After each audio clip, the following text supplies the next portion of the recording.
नमस्ते दोस्तों, YouTube channel के मेरी कोशिश में आप सभी का स्वागत है। मैं सुधा आज फिर अपनी कोशिश में। तो ये जो बात है वो है 12 अक्टूबर सन 1972 की। अमेरिका के एक छोटे देश यूरुग्वाय देश से एक एरोप्लेन टेक ऑफ करता है चिली देश की राजधानी सांटियागो के लिए। इस एरोप्लेन में कुल 45 जो रग्बी खेल के खिलाड़ी हैं वो बैठे हुए हैं और उनकी फैमिली के कुछ मेंबर भी बैठे हुए हैं।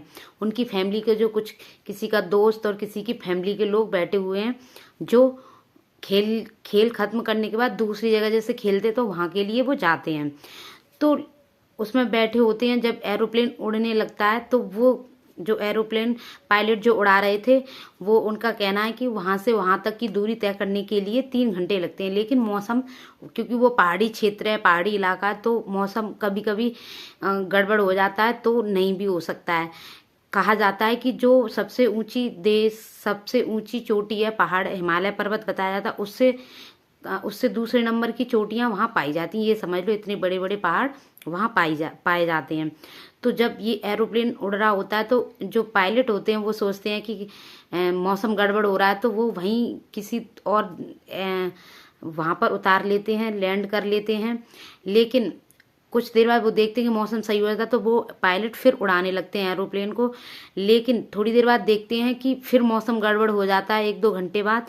तो जब मौसम गड़बड़ होता है और मौसम गड़बड़ होने के बाद वो प्लेन मतलब वो लोग सोचते हैं कि सही हिसाब से उड़ रहा है हवाई जहाज, लेकिन ऐसा नहीं होता है। और वो देखते हैं जब धुआं सा हटता है, क्योंकि जब आपने देखा होगा जब बर्फ वगैरह बर्फीले क्षेत्र होते हैं वहाँ धुआं सा ही लगता है। जब वो हटते हैं तो देखते हैं कि अरे यहाँ तो पहाड़ी के बराबर एरोप्लेन उड़ रहा था। तो वो कोशिश करते हैं उसको ऊपर ले जाने की, लेकिन ऊपर नहीं जा पाता है। और हड़बड़ाहट में जब वो जैसे ही उसको उड़ाने की कोशिश करते हैं एरोप्लेन को, हवाई जहाज को, तो उसका जो हिस्सा होता है, मतलब पहला जो विंग्स, उड़ने वाले जो पंख होते हैं, जो सीधे हाथ का जो पंख होता है वो टकरा जाता है। इसको विंग्स होते हैं उसके टकरा जाते हैं, पहाड़ से टूट के गिर जाता है। उसकी वजह से उसमें जो पीछे वाले का जो हिस्सा होता है उसमें कुछ खिलाड़ी बैठे होते हैं, उनके फैमिली मेम्बर, वो उसमें से 3 खिलाड़ी, मतलब 3 लोग गिर जाते हैं और पता नहीं चलता उनका क्या हुआ होगा, मर ही गए होंगे। फिर थोड़ी देर बाद जो उल्टे हाथ का जो मतलब विंग्स होता है एरोप्लेन का, वो कट के गिर जाता है, मतलब टकरा के गिर जाता है, और उसमें से 2 खिलाड़ी और गिर जाते हैं। ऐसे करके पता नहीं चलता कितने खिलाड़ी पीछे की सीट से चले गए, सीट समेत। फिर वो टकराता है, फिर वो जो आगे का हिस्सा होता है हवाई जहाज का वो भी टकरा के गिर जाता है। और एक ऐसी पहाड़ी होती है, वहाँ जाके वो रुक जाता है। रुकने के बाद वहाँ पे पता चलता है कि एक इतनी स्पीड से जब उड़ रहा था एरोप्लेन, तो जब वो रुकेगा तो उसमें चोटी लगेगी, एक दूसरे की सीट लगती हैं, बहुत सारे लोग घायल हो जाते हैं। पता चलता है उसमें 35 खिलाड़ी रह गए, 45 थे उसमें 45 की जगह 35 लोग रह जाते हैं, जिसमें से कुछ घायल हैं, कुछ सही हैं, किसी के कहीं चोट आई है। अब वो सोचते हैं हम कहाँ फंस गए, जब देखते हैं।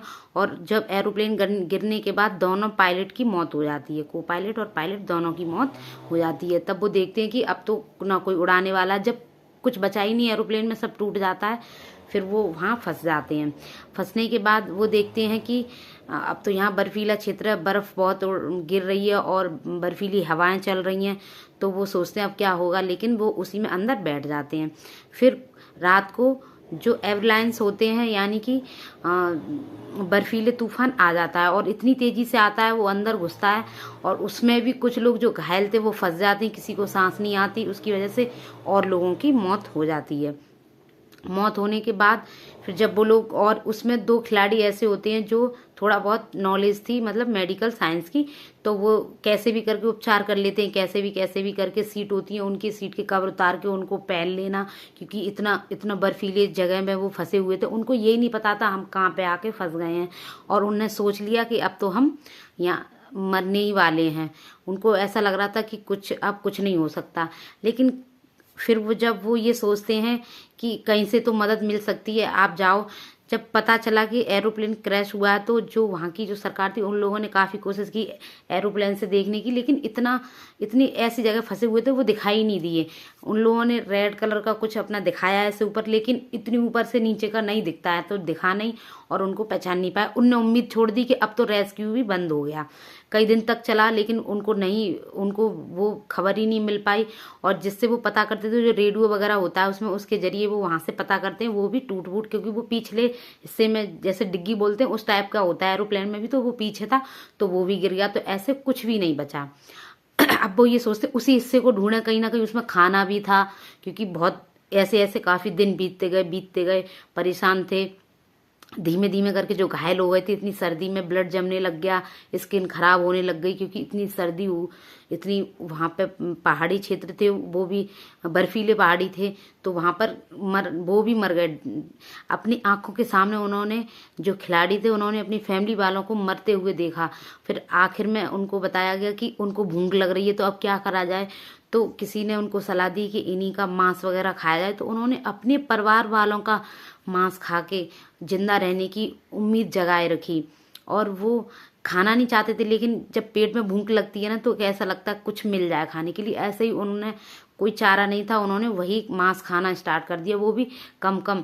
और पानी भी नहीं था, लेकिन कैसे भी करके एक उसमें जो खिलाड़ी था वो काफ़ी, उसने कैसे भी जुगाड़ वगाड़ लगा के उसने पानी, उसको बर्फ़ को पिघलाया, उसको थोड़ा थोड़ा पानी, एक एक दो बूंद, जिससे जिंदा बने रहे, और रखा। फिर धीमे धीमे मरते गए, कम होती गई संख्या, मरते गए, ऐसे करके काफ़ी दिन बीत चुके थे। फिर जब वो उनमें से कई ने सोचा कि नहीं, हमें मदद के लिए जाना चाहिए, देखना चाहिए, तो उसमें से 3 जो लोग थे वो जाने लगे। फिर वो देखते हैं कि वो आगे बढ़ते हैं, उनको मिल जाता है, जो पीछे का हिस्सा था वो मिल जाता है। फिर वहां से वो सामान खाने पीने का लेके आते हैं। एक आदमी को 3 गए थे, उसमें से एक को भेज देते हैं, वो खाना पीना वहां उस जगह लेके आता है, उन लोगों को खिलाता, खाने के लिए दे देता है, और 2 आगे बढ़ने लगते हैं। तो सबसे ऊंची पहाड़ी पर जब वो चढ़ जाते हैं तो वो देखते हैं हम तो गलत जगह आ रहे हैं, यहाँ तो बर्फ ही बर्फ है। लेकिन कहीं ना कहीं वो देखता है उसमें से एक की 2 पहाड़ियां दिख रही हैं इतनी दूर से कि वहां पे मतलब बर्फ नहीं है, तो वो समझ जाते हैं कि जब यहाँ बर्फ नहीं है तो कुछ तो होगा वहां पे। तो वो चलते रहते हैं, वहां पहुंच जाते हैं तो देखते हैं उन्हें एक नदी, छोटी सी नदी बहती हुई दिखती है, वो पानी पीते, उनको लगता है अब तो यहाँ हमें कहीं ना कहीं कोई मिल सकता है। फिर वो, उनको 3 आदमी दूसरे पार दिखाई देते हैं जो घोड़े पर थे, वो उनको आवाज लगाते हैं, लेकिन पानी का इतना शोर था कि वो आवाज उन तक पहुंच नहीं रही थी। तो फिर भी इत्तेफाक समझ लीजिए, उसमें से जो घोड़ों पर थे आदमी, उसमें से एक देख लेता है कि वहां से कोई ऐसे करके हाथ का वो करके इशारा करके आवाज लगा रहा है। तो फिर वो सोचते हैं, वो कहते हैं टुमारो, मतलब मैं कल आऊंगा। वो उसमें से एक आदमी ऐसे कहता है, तो वो भी वहीं रुके रहते हैं, वो समझ जाते हैं, ऐसे टुमारो करते, तो वो ऐसी खुदा कैसे भी समझ लो, इत्तेफाक से वो समझ जाते हैं, और वो दोनों लोग वहाँ दूसरे किनारे रुके रहते हैं। फिर वो लोग दूसरे दिन आते हैं, वो अपने साथ में कागज और पेन लेके आते हैं। फिर वो उस पर कुछ लिखते हैं अपनी भाषा में, फिर वो उसको ऐसे लपेट के फेंकते हैं दूसरी पार। तब वो लोग उठाते हैं, फिर वो उस पर वो लिखता है कि हम ऐसे ऐसे यहाँ फंस गए हैं। फिर वो फेंकने के बाद वो जो घोड़े पर सवार थे वो लोग, पढ़ता है उसमें से एक आदमी, स्पेनिश की भाषा जानता था, वो पढ़ता है, जब वो कहता है हम, मैं समझ गया। फिर उसके दिमाग में आता है कि 2 महीने पहले ये कांड, मतलब 2 महीने पहले हुई थी ये जो एरोप्लेन क्रैश हुआ था वो 2 महीने पहले हुआ था। तो वो उसमें पड़ जाते हैं सोच में कि 2 महीने पहले, और वो कहता ओ नो, 2 महीने पहले बात हुई, उसमें भी ये लोग, कोई जिंदा रह सकता है। लेकिन फिर वो अपने घोड़े को दौड़ाता है और 10 घंटे तक दौड़ाता है, तब जाके वो चिली जो राजधानी थी वहां पहुंचता है। वहां पे वो उनको, जो पुलिस होती है उनको बताते हैं, फिर पुलिसकर्मी तब उनको सूचना देते। फिर वहां से एरोप्लेन को फिर भेजा जाता है, हेलीकॉप्टर को भेजा जाता है रेस्क्यू करने के लिए। तब वो वहां जाके पहुंचते हैं, तब वो सोचते हैं, और जो उसमें बैठे हुए थे, जो रह गए थे खिलाड़ी, जो लोग रह गए थे, वो ऐसे करते हैं, फिर सोचते हैं उसमें तो जो उन्होंने 2 खिलाड़ियों को भेजा था वो उसी में बैठ के आए थे, तब उनको तसल्ली मिलती है। फिर उनको रेस्क्यू करा जाता, तब बचाया। उसमें से 45 में से 16 लोग बचे थे बस, बाकी सबकी मौत हो गई। और ये कहानी एक ऐसी दिल दहलाने वाली कहानी थी कि अपनी फैमिली का, अपने लोगों का उनको मांस खाना पड़ा, जीवित रहना पड़ा। इससे यही शिक्षा मिलती है, मेरी कोशिश यही है कि उम्मीद कायम रखो। जो लोग उम्मीद रखते हैं ना उनको कामयाबी जरूर मिलती है। उन लोगों ने भी उम्मीद रखी। आप यकीन नहीं मानोगे, उसमें से जो 2 लोग गए थे वहां पर, मतलब इतना पैदल चले थे कि 10 दिन तक वो पैदल ही चलते रहते। सोचो कितना पैदल चले होंगे। लेकिन उसमें से एक जो खिलाड़ी था जिसका था 88 करके वेट था, 88 किलो, उसका वेट आधा रह गया था, 44 किलो रह गया था, 44 केजी रह गया था, 44 केजी वजन उसका रह गया था, इतना घट गया था। सोचो कितना पतला, कितने दिन चला और कितने चले होंगे वो, उनके फेस ऐसे। और जो लोग वहां फंसे हुए थे, 70 दिन बाद वो लोग रेस्क्यू करे गए थे। 70 दिन वो उस बर्फीली पहाड़ी पर बने रहे। उनने कैसे सरवाइव किया, यानी वहां कैसे वो जीवित रह पाए वहां पर रहकर, कि उन्होंने अपने ही लोगों का मांस खाया। ये सबसे दुनिया की सबसे दिल दहलाने वाली कहानी है कि एरोप्लेन क्रैश होने के बाद ऐसा हुआ था। और कहीं ना कहीं इससे यही शिक्षा मिलती है कि उम्मीद को कायम रखो। उम्मीद अगर आपके पास है तो आप कुछ भी कर सकते हैं। तो मेरी कहानी सुनने के लिए थैंक यू, धन्यवाद, और जय हिंद, जय भारत।